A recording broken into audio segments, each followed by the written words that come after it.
वैसे अदानी ग्रुप संकट में आया तो उसे लोन देने वाली विदेशी संस्थाएं भी संकट में आ सकती हैं और तब यह भारत की छवि के लिए अच्छा नहीं होगा। इन विदेशी संस्थाओं ने इसी भरोसे लोन दिया होगा कि भारत की कंपनी है तो नियम कानून से चलती होगी, कोई फ्रॉड हो ही नहीं सकता। हिंडनबर्ग की रिपोर्ट के आने के बाद जिस तरह से पहले की कंपनियां बर्बाद हुई हैं, अगर वैसा कुछ हो गया तो क्या भारतीय बैंक या विदेशी संस्थाएं इस झटके को बर्दाश्त कर पाएंगी? क्या इसीलिए भारतीय रिजर्व बैंक ने बैंकों से उनके लोन का हिसाब पूछा है, जिसकी रिपोर्ट मिंट में छपी है? अगर भारतीय बैंकों पर किसी भी तरह का खतरा है तो भारत पर यह हमला बाहर से नहीं हुआ है, अंदर से हुआ है। क्या इसलिए भी अदानी ग्रुप को अज्ञात तरीके से बचाने की चर्चाएं चल रही हैं और चलती रहेंगी, मगर तथ्य कभी सामने नहीं आएंगे कि यह सत्य है या झूठ है? अदानी ग्रुप हमेशा ऐसी बातों को गलत बताता रहा है। सवाल है कि अदानी ग्रुप की कंपनी का रिकॉर्ड इस तरह का क्यों है, उसकी साख ऐसी क्यों है कि एक रिपोर्ट भर से शेयरों के दाम 4 दिन से गिरते ही चले जा रहे हैं? क्या यह भारत पर भीतर से हमला नहीं है? क्या ऐसी कमजोर कंपनियों के सहारे भारत आर्थिक जगत में अपना सीना फुला रहा है, जो एक रिपोर्ट के आने भर से भारत पर हमला चिल्लाने लग जाती हैं और उनके शेयरों के दाम गिरने लग जाते हैं? Do you get my point? Punjab national bank के मुख्य कार्यकारी अधिकारी ए.के. गोयल का मिंट में बयान छपा है कि उनके बैंक ने अदानी ग्रुप को 7,000 करोड़ रुपए के कर्ज दिए हैं। CNBC TV 18 को भारतीय स्टेट बैंक ने भी कहा है कि रिजर्व बैंक जितनी इजाजत देता है उससे बहुत ही कम स्टेट बैंक ने अदानी ग्रुप को लोन दिया है या किसी तरह का निवेश किया है।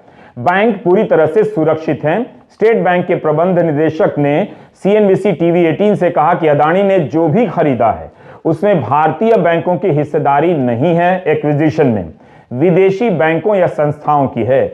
CNBC TV 18 की रिपोर्ट में लिखा है कि भारतीय स्टेट बैंक ने यह नहीं बताया है कि अदानी ग्रुप पर बैंक का कितना लोन है।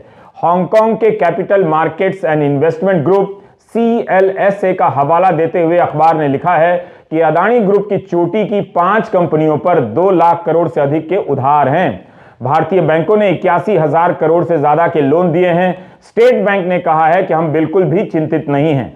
CLSA ने भी कहा है कि भारत के सरकारी बैंकों के लोन की हिस्सेदारी बहुत ही कम है, यानी विशेष चिंता की बात नहीं। भारत के सरकारी बैंक चिंतित नहीं है और भारतीय बैंकों ने अपनी क्षमता की सीमा से कम ही लोन दिए हैं। आपको एक पुरानी खबर की याद दिलाना चाहता हूं इसी बात पर। 2011 के साल में इसी तरह एक और रिपोर्ट आई थी, तब विजय माल्या ने भी खंडन कर दिया था। आज विजय माल्या कहां हैं आप जानते हैं? 16 सितंबर 2011 के टाइम्स ऑफ इंडिया की यह खबर आप देख लीजिए। उस वक्त कनाडा की एक रिसर्च कंपनी वेरिटास ने इसी तरह की रिपोर्ट प्रकाशित की थी कि किंगफिशर एयरलाइंस अपने रिकॉर्ड ठीक से नहीं बताती है।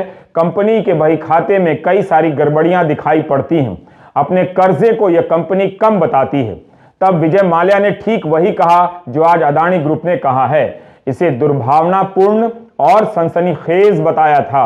विजय माल्या ने तब भारत पर हमला नहीं कहा था, अदानी ने इसे भारत पर हमला बोला है।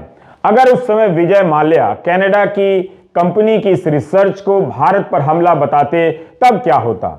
आज माल्या फरार हैं, उन्हें सरकार भारत की जेल में डालने के लिए जाने कितने साल से मुकदमा ही लड़ रही है।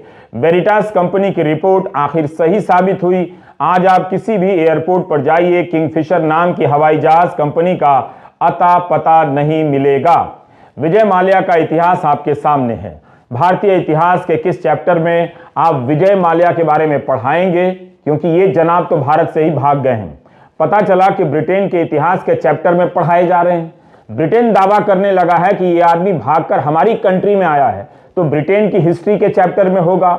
जब अदानी ग्रुप ने हिंडनबर्ग की रिपोर्ट को भारत पर हमला कहा है, तब ऐसे में सेबी नाम की संस्था क्यों चुप है?